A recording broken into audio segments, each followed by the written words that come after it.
கர்த்தருடைய பரிசுத்தமுள்ள நாமத்திற்கு மகிமை உண்டாவதாக. கர்த்தர் நம்மை நடத்தி ஆசீர்வதிப்பாராக. கர்த்தருக்கு ஸ்தோத்திரம். இந்த நாட்களிலே கர்த்தருடைய ஊழியர்கள் கூட்டம் நடக்குது. கர்த்தருக்கு ஸ்தோத்திரம். ஆகவே ஊழியர் கூட்டம் என்று சொல்லும்பொழுது பெந்தகோஸ்துக்காரர்கள் மத்தியிலே இப்போ ஊழியர்கள்லாம் சேர்ந்து கூட்டம் நடத்துகிறாங்க. பார்த்தீங்கன்னு சொன்னால் கர்த்தருடைய ஊழியக்காரர்கள் கூடி ஜெபிக்கும்போது ஊழியக்காரர்கள் மீட்டிங் கூட்டம்னு சொல்லும்போது கர்த்தருக்கு மகிமை உண்டாவதாக. அந்த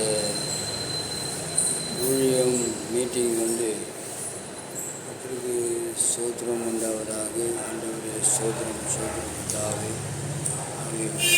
ஒவ்வொரு காரியத்துக்காக ஜெபம் பண்ணும்படியாய் ஆண்டவர் கிரியை செய்யும்படியாய் நாம் ஜெபிக்க வேண்டும். கர்த்தருக்கு ஸ்தோத்திரம். தேசத்துக்காகவும் நாம் ஜெபிக்க வேண்டும். மக்களுக்காகவும் விசுவாச மக்களுக்காகவும் ஜெபம் பண்ண வேண்டும். கர்த்தருக்கு ஸ்தோத்திரம். நம்முடைய காரியங்களுக்காக ஜெபிக்க வேண்டும். விசேஷமாய் ஊழியர்களுடைய ஒவ்வொரு நிலைகளையும் நாம் அறிந்து கொள்ள வேண்டும். 50 பேர் கூடுறாங்க, 100 பேர் கூடுறாங்க, 200 பேர் கூடுறாங்க, 500 பேர், இப்படி இருக்குது. கர்த்தருக்கு ஸ்தோத்திரம்.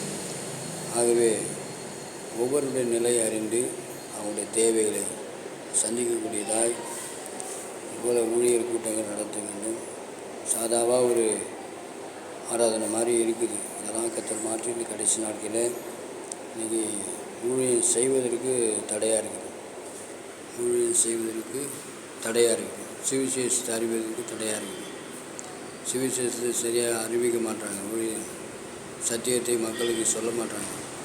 அதாவது அவுட்ரீச், வெளியே போய் ஆண்டவர் சொன்ன வேலை தேவன் அறியாத மக்களுக்கு போய் அந்த ஊழியெல்லாம் ரொம்ப தடையாக இருக்குது.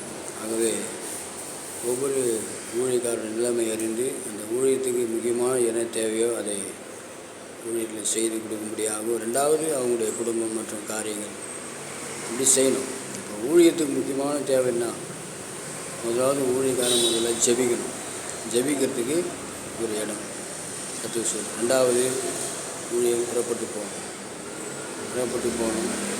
ஊழிய தேவையான டாக்ஸி, வேத வசனங்கள், இந்த மெகாஃபோன் பேசுறதுக்கு இது முக்கியமாக தேவை. இப்படி இருக்குது. கூட பஸ்ஸு மற்றும் காரியங்கள் போய் வருது.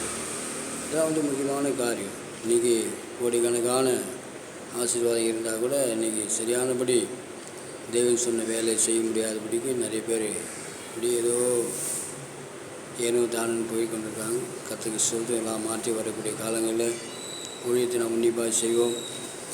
கர்த்தர் ஆசீர்வதிப்பராக.